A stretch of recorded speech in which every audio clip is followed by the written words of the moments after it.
Hello guys, much needed, much awaited F-16s are on their way to Ukraine. Honestly, every Ukrainian citizen was waiting for this aircraft more than we wait for Christmas presents.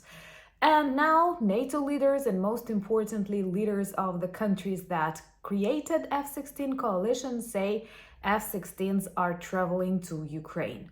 I love this kind of messages because quite often when our allies say something is on the way to Ukraine, it is actually already in Ukraine. So maybe some of my next vlogs will be dedicated to this first missions of F-16s.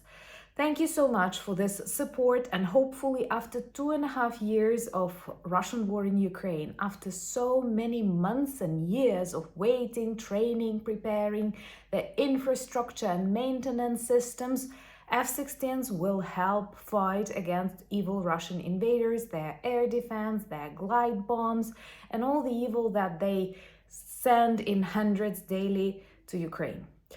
And there were other important decisions as the world was observing NATO forum in Washington, Biden's speech, and honestly, John Kirby made me a little bit angry. So in the video, I will try to structure everything starting from the news on F-16s and actually how Ukrainian armed forces were preparing the territory for them by destroying Russian air defense, and then a little bit from the Biden and Kirby speech from an ordinary Ukrainian perspective. My name is Anna and I vlog daily from Ukraine since the start of the brutal Russian invasion. So if you're new to the channel, you support Ukraine, please subscribe and help us fight against Russian propaganda and fake news. And my longtime friends, check your subscription status and hit notification button. F-16s are very important for Ukrainian fight, for Ukrainian resilience, and of course for Ukrainian victory. Many of our missions and operations may seem impossible when you realize that Ukraine does not have normal aviation backup and Russia outnumbers us in their jets, bombers, aircrafts, command and control, early warning, aircraft and whatnot. So actually, if you look at the limited resources of Ukraine, you can be impressed at how effective we are. But anyway, we were waiting for this F-16s really long, and I have to be honest, those of you who follow the channel might have seen a number of vlogs with titles like F-16s coming, F-16s coming. It's really difficult to wait. I do understand that training demands a lot of time, though maybe not that long, because typically any process of decision-making, military decisions is really long in the European Union and in the US. Unfortunately, contrary to our enemies, when North Korea sends artillery shells to Russia days after the agreement was discussed, not even signed. But anyway, I'm very grateful to the leaders of the countries that had this idea, created F-16 coalition 2 years ago almost, and started training Ukrainian pilots, started looking for F-16s that can actually become our first aircraft to fight against Russia on this level. And this is, of course, the United States, Denmark, the Netherlands, Belgium, Norway. We're always grateful for the strong voice of the United Kingdom. And actually, I kind of like the new Prime Minister because he doesn't mind Ukraine targeting Russia with Storm Shadows, the British missiles. Thank you for that.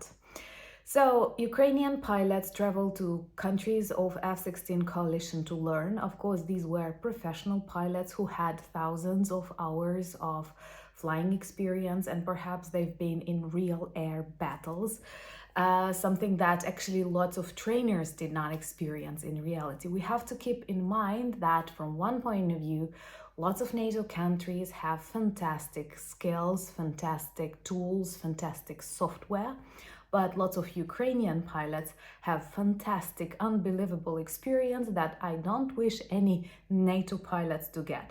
We were forced to start protecting our territory, but there are lots of skills and knowledge that you can only get on the battlefield. So language, maintenance, all of that was needed, but I'm sure these are huge very special people, and hopefully we can get an F-16 pilot for an interview on the channel sometime soon.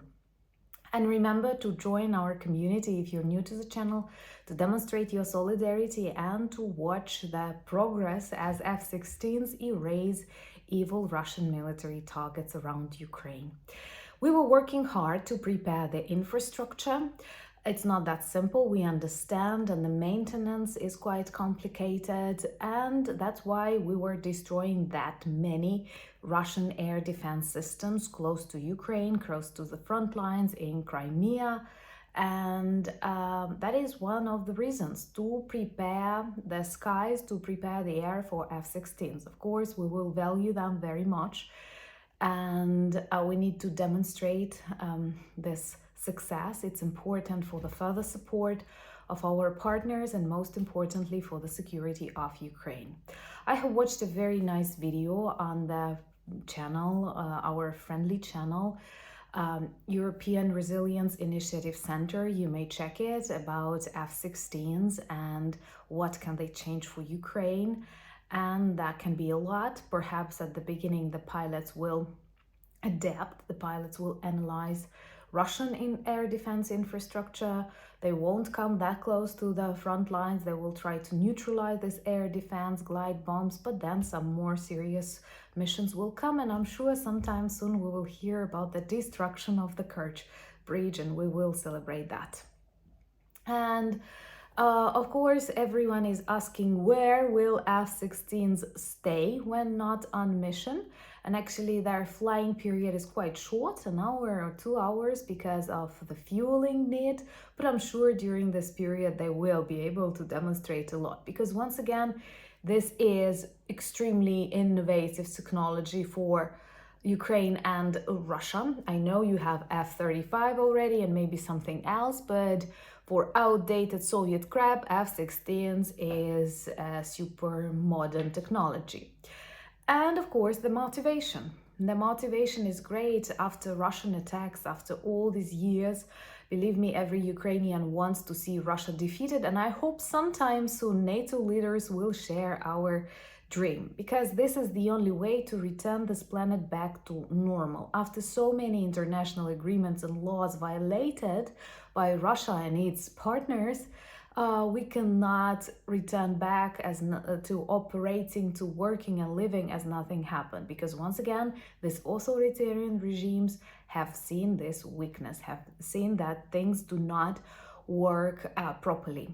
Unfortunately, to have this air superiority, according to most foreign experts, Ukraine must have at least 100 F-16s and 100 F-16 pilots a year.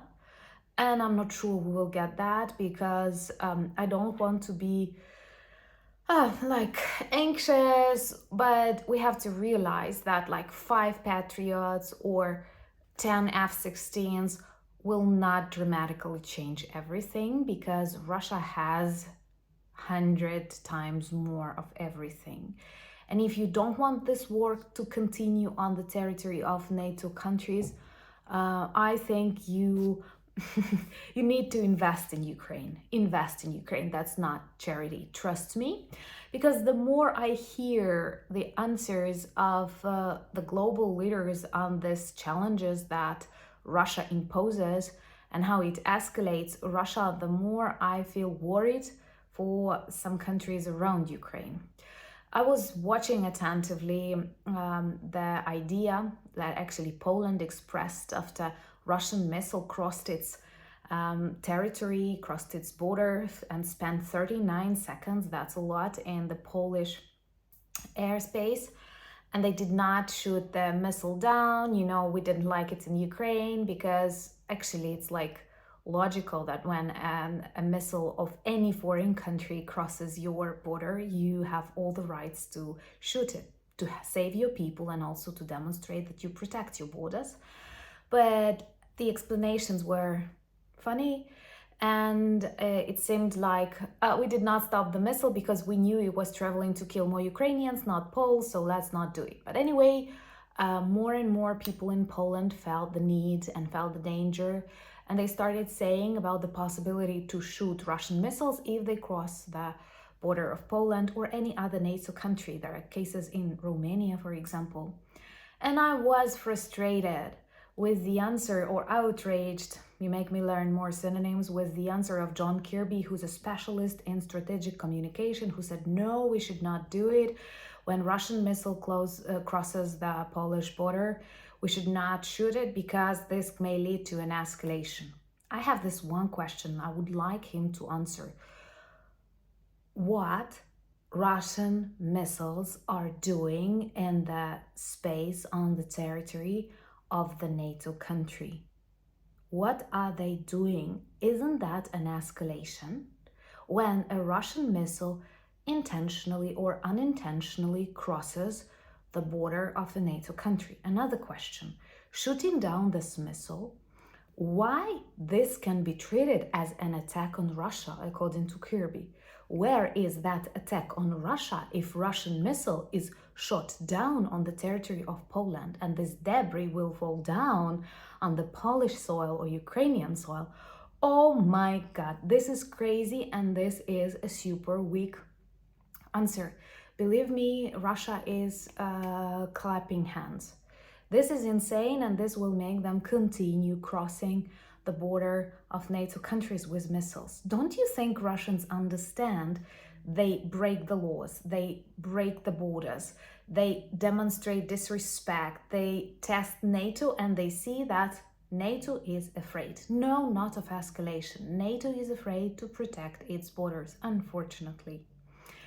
And honestly, after this answer, I am worried for the countries like Poland, for the countries like Latvia, Estonia, Lithuania, Romania potentially, because these countries, if attacked, may not be protected by NATO. They will find reasons, they will say they are trying to avoid the Third World War, the nuclear escalation or whatnot, not to react. That's why we have to unite. And we have to unite on the channel. Please share, subscribe if you're new, and help us spread more information about this extremely important battle between the democratic world and the authoritarian regimes. And that's why we have to unite. And I have read one alternative thought. It may sound a little bit arrogant, but still, it sounds like around Ukraine, this coalition with countries who support us, who back us up, who provide their security guarantees, this actually forms an alternative NATO, an alternative defense alliance, which in future may actually be more decisive, more protective, because once again, if something happens to your countries because of Russia, I'm sure you will need Ukraine and its experience and its people. So please don't treat us as charity. We are an investment in your safe future. And it's actually weird, once again, how many of these frightened authorities say that, well, if we strike Russian missile, if we shoot down Russian missile in a NATO territory, this will be an war between NATO and Russia. Well, actually, it is a Russian missile that crosses the border, not the NATO missile that crosses the Russian border. And second, Putin already speaks, and Medvedev speaks everywhere, that this is a war with NATO. They actually do not think it is Ukraine fighting. They say it's NATO. They were fighting against NATO biolaboratories. They can say whatever they want. And Medvedev discussed today during this Washington NATO summit that after the fall of Ukraine that they dream about, or any ceasefire or any negotiations, they plan to continue further in Europe, because Europe is an enemy, and of course the United States. It was always the enemy of Russia and Soviet Union. So we have to be realistic. We have to stop pretending that we do not escalate. You are afraid. Stop being afraid. Stop being afraid. That's not the way to win the war. And Russia, China, Iran, North Korea are already fighting in the Third World War. The fact that you do not want to accept this fact, or that you want to name it differently, does not change the reality. I know the community of the channel understands that. I will ask you to try and share these messages to those who doubt. No time for doubts and no times for concerns. We have to answer, and F-16s are a good answer. I'm very grateful to all the people who try to influence these indecisive politicians and back up Ukraine in the fight for our future, democratic future. Remember to subscribe to my Instagram, Threads, X, and Discord. I'm very active there, especially when there are some things that cause my emotions. I love quarreling with world leaders on X and Threads. So do check my social media. The links are in the description of this video. We have a beautiful merch shop with lots of items that work well as reminders and conversation starters about Ukraine. And thank you so much for buying me coffees, becoming my patron sponsors of the channel, and most importantly, thank you for standing with Ukraine. Slava Ukraini!